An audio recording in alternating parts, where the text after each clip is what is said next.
Hey everyone, Caleb's Antique Book Collective, and today I'm getting to you guys with a video on spotting fake first editions, what to look out for.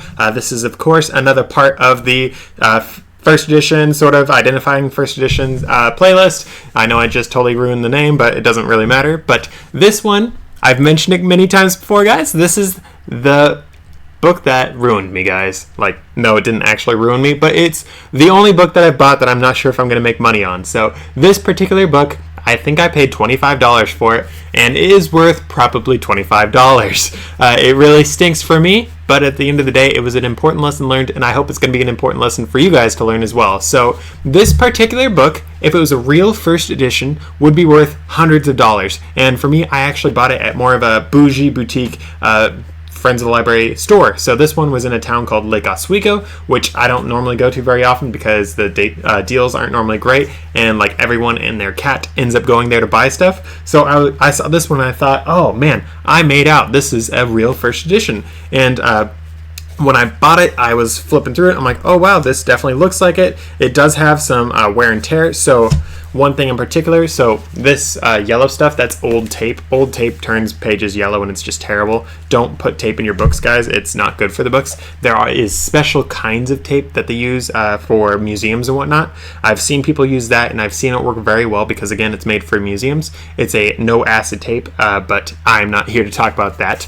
I'm here to talk about this book. So back to focusing. So when I was looking at this book, I saw it, I opened the front cover, and I saw this little date stamped on it. So it looks to me like this was part of a classroom set of books, which is so stinking cool to think that this used to be in a class, you know, like a book this old used to be in a schoolhouse. It's like, wow, that's interesting. And you guys see that a lot, but for me, I always think it's funny. And something unfortunate on that is the page was ripped, which that's what you get sometimes. Oftentimes you'll see the pages get ripped for when this was part of a different bookstore. Someone might have put the price they charged here, and then someone ripped it out because they didn't like that price showing, which really stinks. It's something I hate, is ripped pages, but that's what you get sometimes. But as you guys can see here, it says July 20 and 1920, sorry.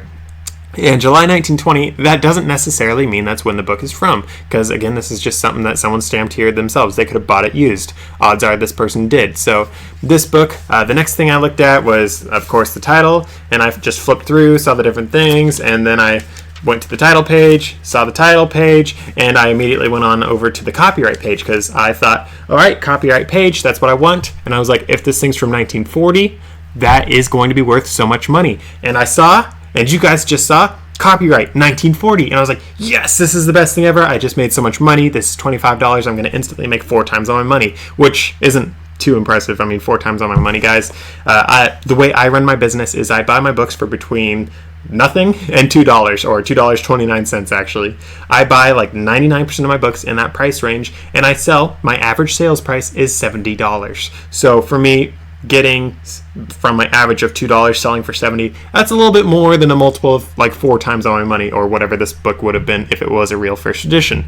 So it wasn't amazing, but it was a good dollar amount. So I was like, all right, I'll take whatever profit I can get. And I was doing this when I was just starting my business. This was probably, I don't know, like 4 months into me starting that business. And I thought, okay, I just got my first edition of the Time Machine that I mentioned in a previous video. I just had this one. Maybe I have 2 wins in a row. But when I got home and I got to listing the book, I realized, oh, I don't have a first edition. I have, here's the title page, 1917. Not 1914, 1917. That's when this book was printed. So something that they did in books back in the day is they would write the original title page, and then for when they had reprintings, they would put the reprinting date on the title page at the very bottom. And you will see that in lots and lots of books. So if you have a book and if there is a date later on the copyright page than what's on the title page, you always go with the latest date that you see in the book. So for me, I have seen some books that say, let's say 1900 on the copyright page, and then on the title page it'll say 1921, and then another date on the copyright page might be 1930, which means that book is actually from 1930. Do not ask me why they decide to mix you up. I think it's just because they got lazy and they like printed a whole bunch of books and then like changed things around and put on new dates. That's how I think. Like when they were processing these books, they did a big batch but didn't release them all. That's how I see it. Not guaranteeing that's how it happened, because believe it or not, I wasn't there. I mean, I'm only 24 now, just had my birthday. I'm only 24, so I was not there 100 years ago, but that's how I believe I've heard it done, but again, I'm no expert because I wasn't there. So with that said, guys, when you are buying your books, be sure to look at both the copyright date and at the dates on the title page. Those can make or break the deal for you. For me, it broke the deal, and I've been hanging on to this book. I want to say it's been 4 years or something. Might have been more than 4 years, honestly. I don't know how long I've been doing this book business and when I bought this, but it's been a long time, and I still haven't sold this thing. And I'm a little bit bummed, but I'm not going to take an L on it. I'm going to sell it for a profit because I'm stubborn. My last name, we got it from our stubbornness, so that's what you get. So, with that said, though, guys, again, I want you to be sure to check for those things when you're buying these books. In addition to that, I want you, when you are buying your books, to look up the book's title on eBay. So for me, I looked up The Adventures of Peter Cottontail. Oftentimes when I'm doing that, I also type in the date that I see on the copyright page. That way it cuts down the results, because Adventures of Peter Cottontail, there's a lot of those out there. So I did the 1914, and that cut down the things. And that is actually how I discovered that I did not have a real first edition, is I saw a whole lot of ones that said copyright date 1914, actual print date 1917. I was like, wait a minute. And I pulled up those, because I always do my research before I do my listing all the way. And I looked it up. I saw where it said 1917 on theirs. I opened mine up and saw, sure enough, mine was 1917. So when you guys are doing your listings and when you're buying your books, be sure to look it up on the internet. If you can't find it on eBay, look elsewhere. I strongly recommend. In fact, if you guys are learning from me, I require it. I'm requiring you to do this. Sort of.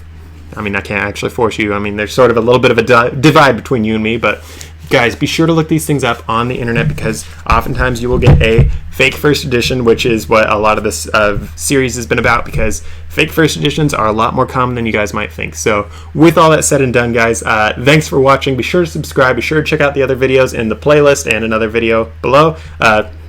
And I will see you in the next one.